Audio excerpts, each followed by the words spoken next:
welcome to our newest edition of For Your Information in the new studios. We're so excited. I have P.I. with me, which we'll talk about in just a little bit. And of course, I have Tammy Freeman, who's always with me. And our special guest today is Miss Jenna Mullinax, who is the new director at Cleveland County Animal Services. And we're excited to have her and hear what's going on there. We are going to kind of talk about a few dogs that we'd like to tell you a story about first, and then we'll let Jenna talk some more about things. And I think this one's trying to hug me. But we're going to start with a German Shepherd, which we have a picture of, named Lulu. And there's Lulu. And Jenna, you want to tell us about how she come to the shelter and her condition and that kind of thing? So Lulu was a hit by car victim. We picked her up one night. She was a good citizen, a good Samaritan, called in and said that this animal was there on the side of the road. So we dispatched an officer out, and we got, so he picked her up, and then we took her to the vet clinic. And sure enough, she did have some she had a broken pelvis, which required crate rest. And so at we got her back to the shelter. And of course she was on crate rest, so we made her as comfortable as we could there at the shelter. But it did require that she not have a whole lot of activity. So what we ended up having to do is looking for rescue. It took she was in our shelter for 37 days, but this girl was just such a good dog and a young dog. So we decided to try to get her out to rescue. But she has a happy ending. She has found her forever home. But she's one of the cases that, we don't see them every day, but she is one that required some extra care. But we were really glad that we were able to place her in such a good position moving forward, because she is a great dog. So this actually involved the shelter of keeping her in a smaller crate, and somebody had to leash wall. Right. One of your employees had to do all that. Right. But you guys did what was needed to Right. help this girl. Right. So she couldn't play like a normal dog. You couldn't put her in the play yard and let her take off at a sprint. She had to be in a harness and kind of held back a little bit because of her injury required her not to be able to do those big movements and such, but she wanted to. Yeah, of course. The breed itself makes them. So with German Shepherds, as you know, they're very active, and it just required a lot of time from us and the staff working with her. But she turned out to be excellent.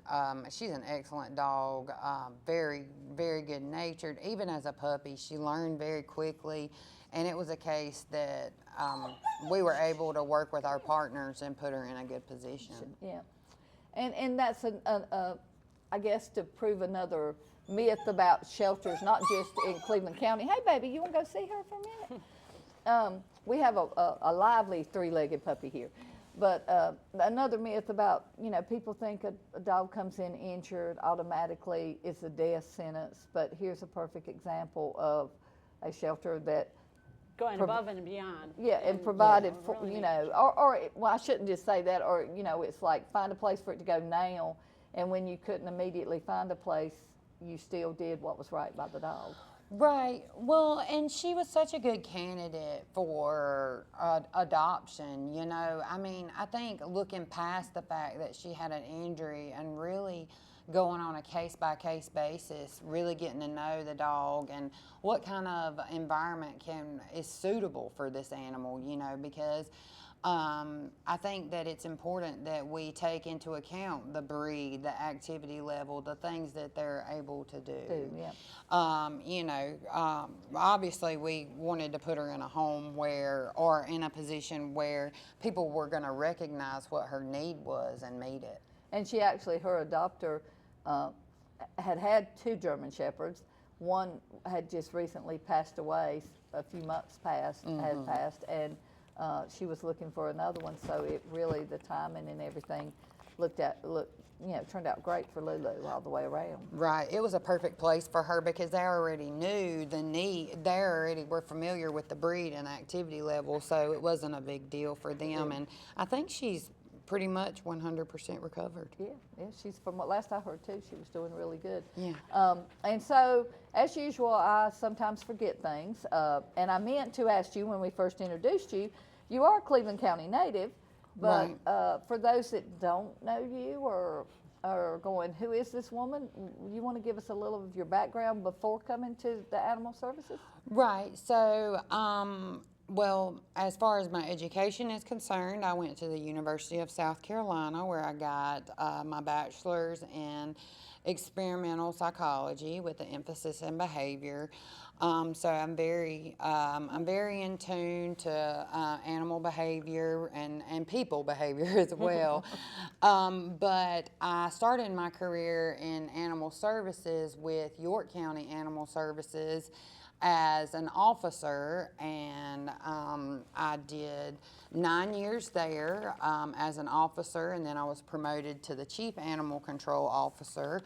So that had to do a lot with enforcement and ordinances and how the county, judicially handled enforcing ordinances. And then after a position came open in North Carolina, which is, where I'm from. So it was up in Caldwell County in Lenoir, and that's where I got my experience in North Carolina. There's a big difference.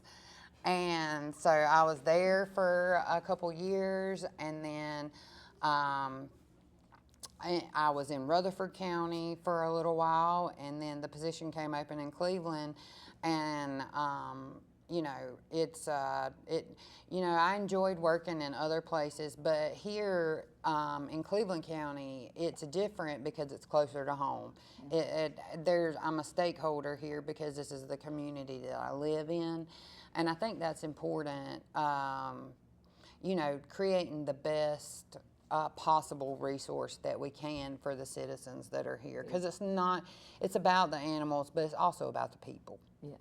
Yeah, it goes hand in hand Right, all the way around. exactly. And you did have a learning curve because I'm sure the animal welfare laws in South Carolina are different from North Carolina. They are. And then also one of the differences is the ordinances from county to county, because the different counties have different ordinances, so you have to learn, what's acceptable maybe in Caldwell is not acceptable in Cleveland, and how the ordinances play out, because the commissioners do vote on that, and that's what we enforce. But state statute is, of course, the same in Caldwell as far as cruelty and things like that are concerned. So, so it all goes by that. Okay, so we're going to talk about this little wild child in front of me. You would never know, other than looking at her, that she has 3 legs. Nothing slows her down. And she's still young. She's 4 months now, I think, about 4 months. She happens to be my foster now. But it's another, just a baby come in with a injury that was, from the way I understood it when I first saw her, was an older injury. Yes. So, Deb, I have 16 years of experience in animal welfare and animal services, and this animal was also a hit by car victim, what we call HBC, and she also was picked up on call. So we got her to the vet, and Deb, it's the worst compound fracture I've ever seen. This dog's leg was actually broke and was rigid. So this animal sustained this injury, as a baby. And she was out there surviving, and she's one of those cases where you're like, wow, this animal's been through so much. And it's so good to see her just as happy as she can be and healthy and just has loads of love and energy to give to that special person. And like, you know, as you said, it's going to take a special person because she obviously is ready to go. Yes, she wants to go. She wants to play. It doesn't seem to Yeah. slow her down. Think the funniest thing we heard, but it's because we knew, and in Linda's defense, that rollover, she could only see one side of her, which was, you know, from the other side. And we were talking about her injury and all, and she went, well, will she always, she said, she's so full of energy, will she always hop like that? And we looked at her and go, well, yeah, she's only got 3 legs. Right. Right. But she didn't see her from that side, and she was talking about how you never know she had been injured or Right. anything. But this dog, you know, with animals, it's crazy because it doesn't slow them down. They move on and they live their best life. And she's just a baby. Yeah. I mean, she's probably going to double in size. Yeah, yeah. And it was another case where, from the rescue standpoint, we have done tons and tons of surgeries on dogs that you know needed plates and pins and all. But they, you know, all of those surgeons say when the injury's so old and all that, it kind of rules it out. Right. That amputation is the thing to do. So she wasn't a candidate for that, but as you said, it hasn't slowed her down, and it's all she's going to know, basically. Right. Come here, baby. And You can't keep the so cords. with the amputation or whatnot, she will have some special needs, but as far as like her living her best life, I think she appears to be living her best life and having the time of her life with y'all at Clifford. So And not to toot your horn for you, but before we even got involved to agree to take her and, you know, under the rescue thing, I do believe she might have been fostering with you a little bit. yeah. So this dog was actually, yes. So she did stay in my home. I just felt like, you know, she required that special attention after she had the amputation. She needed constant care for a couple of days there, just making sure that, you know, and a lot of people are taken back by the fact that she's 3-legged, but honestly, they really do bounce back very quickly. And she sustained this injury as a puppy, so she'd been living as a baby, so she'd been living with that for a while, and it didn't, I mean, day after surgery, she was up and running around. Yeah. So she's recuperated quite well, and I think she's got a great personality, you know, and she learns things super quick. Oh yeah, she's almost completely house trained now. The only time she has an accident is if she's by herself too long. Right. But I mean, she waits till you get her out in the morning, And that's she just goes out. baby. And she's she just real loves good. the attention. Yeah, She does, and she really needs She loves it. everybody too. Yes. I've She noticed does. everybody. She's happy with everything. I mean, you know, if you're giving her some love, she's happy with you. Yeah. So I think that it's really important that we take into consideration that, you know, we do have these pets in our community, and please, you know, look at home first before you adopt. Stop. Yep, exactly know? right. Well, we're going to take a short break. And Pi says that's good if you can hear her. She's ready to take a short break too. And we'll be right back with the second half of For Your Information.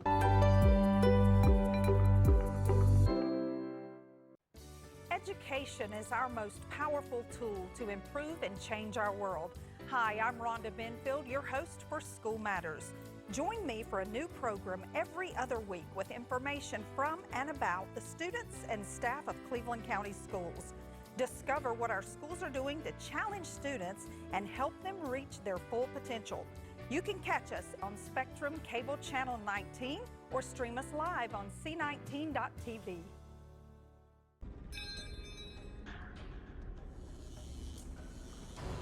Arsenic, cadmium, fluorine, formaldehyde, rubidium, lithium. Do yourself a favor and don't image search for exploding e-cigarettes. What you don't know about e-cigarettes can hurt you. Are you ready to take all this in?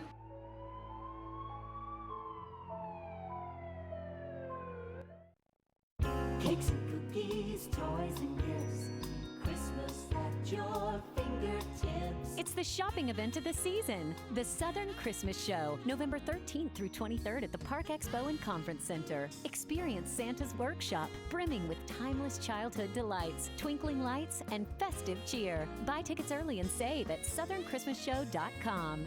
Let's go to the Southern Christmas Show.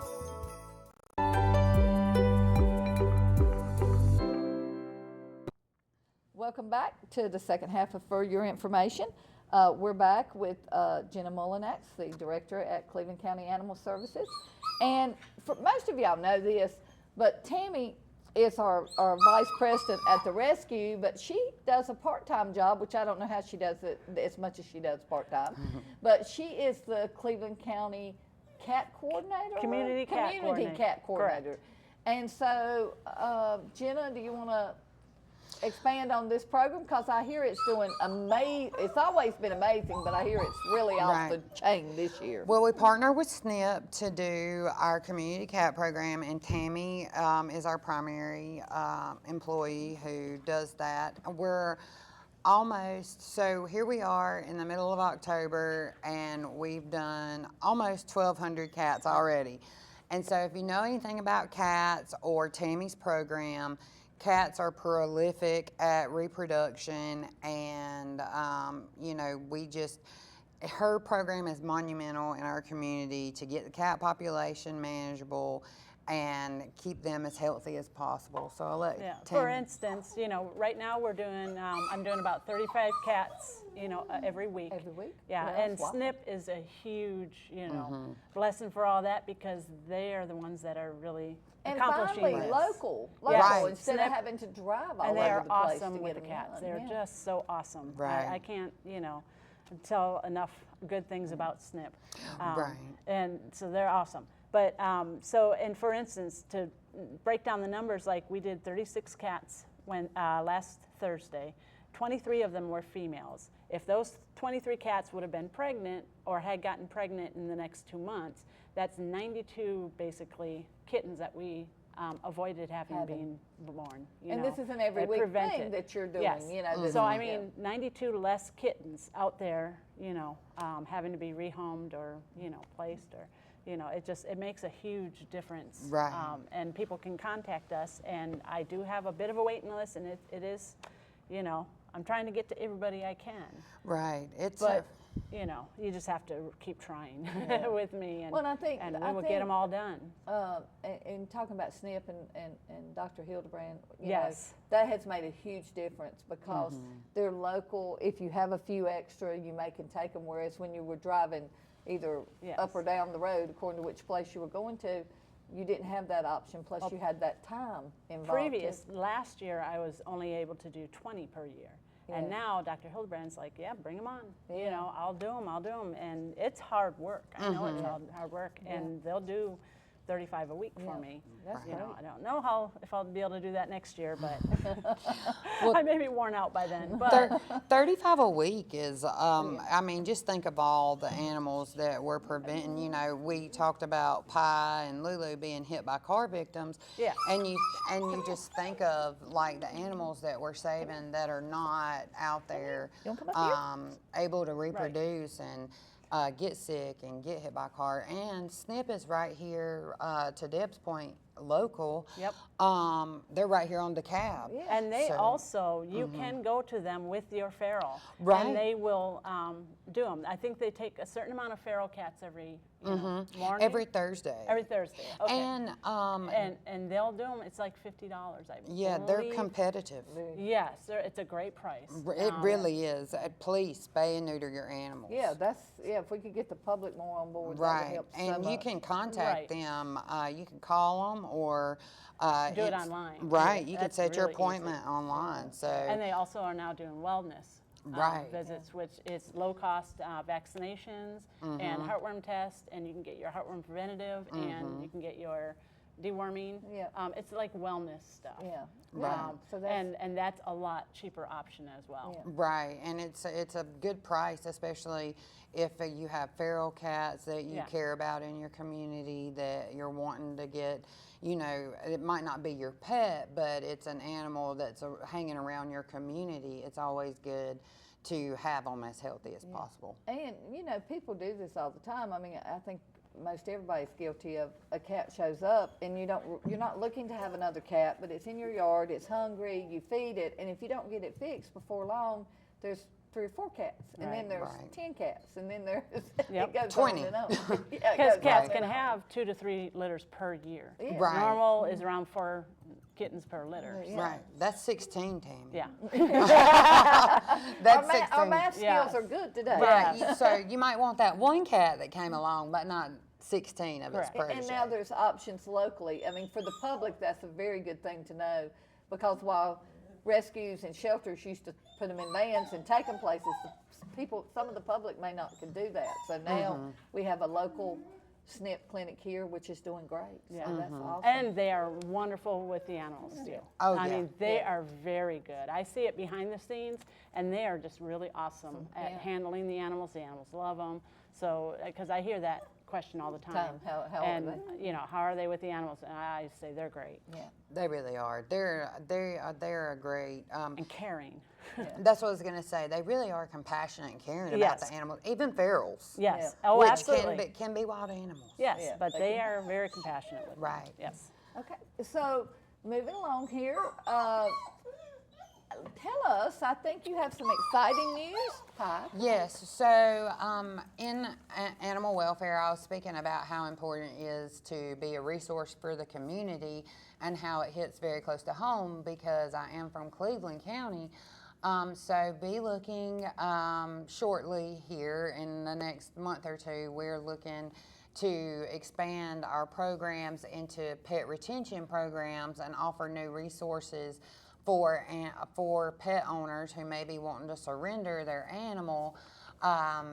Training opportunities, for example, if there are behavioral issues, we may be able to offer resources pertaining to that behavioral issue, because Deb, so often people want to surrender their animal, and if there was just more resources within our community to educating these pet owners in our community about, how to handle certain behavioral problems, or, how to handle, crate training or house training or barking, relentless barking, or,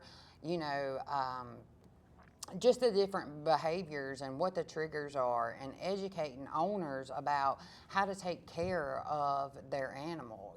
Just how to, with the SNP, Tammy mentioned the SNP clinic, just educating owners that heartworm preventative is something that your animal needs to do, especially dog, monthly. You would be surprised how many owners are not aware or educated on the heartworm preventative or flea and tick, or and we see that in animal welfare. And if we were able to offer more resources for the animal, I believe that people in our community would be more willing to keep their animal. And that would keep them out of the shelter and at home. And although we have the shelters there for the community, we'd much rather see the animal in a home happy with their family. So I do think that it's important that we try to educate and provide the resources. So be looking for new programs. Hopefully we can get those up and off the ground by the end of the year. Oh, that's great.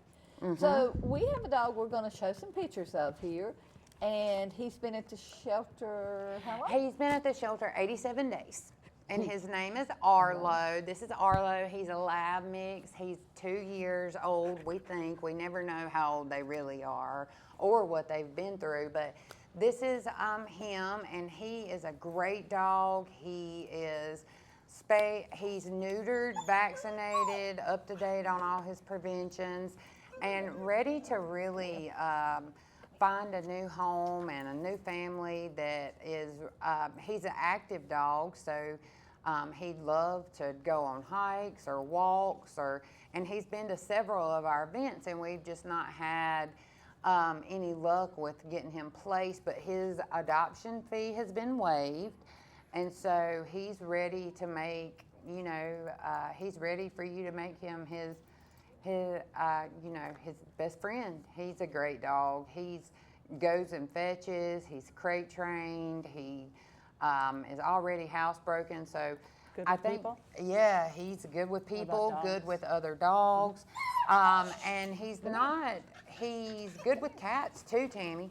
So he's not reactive to cats. So that's a really good thing that he's an all-around good dog, and we have many of these.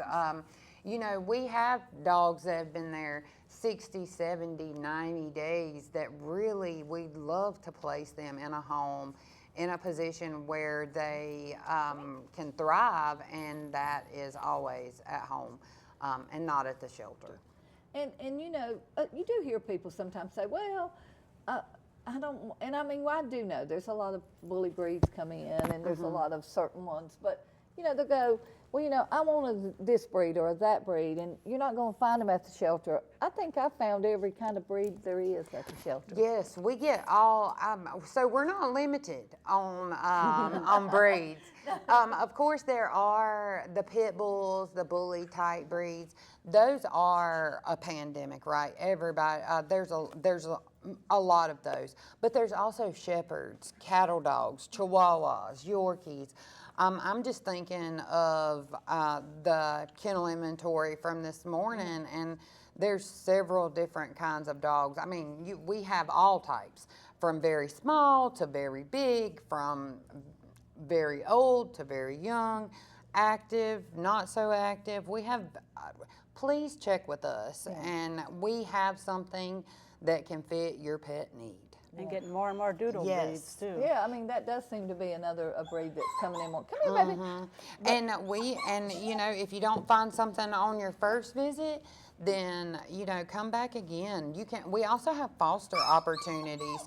So if you're unsure about what kind of animal might fit your lifestyle, we have foster opportunities where we try to support rehoming and getting the animal transitioned from the shelter into a home, and we also have opportunities to foster puppies and kittens because and volunteer opportunities as well. Right. To walk dogs, etc. Right. So we'd love to have anybody, you just fill out the application at www.clevelandcountypets.org, and we'd love to have you out to walk dogs, to play with them. We have everything from walking and playing, training opportunities, to washing dishes. So we have something for everybody. So even if you don't want to play with the animals, you can come and help. Yes, Absolutely. for sure. We want to thank you for being with us today. We're Thank so you. glad you came, and we've learned a lot more about what's going on at the shelter now, and we've learned a lot more about Pie. And we'll see everybody next week on, not next week, next episode on For Your Information.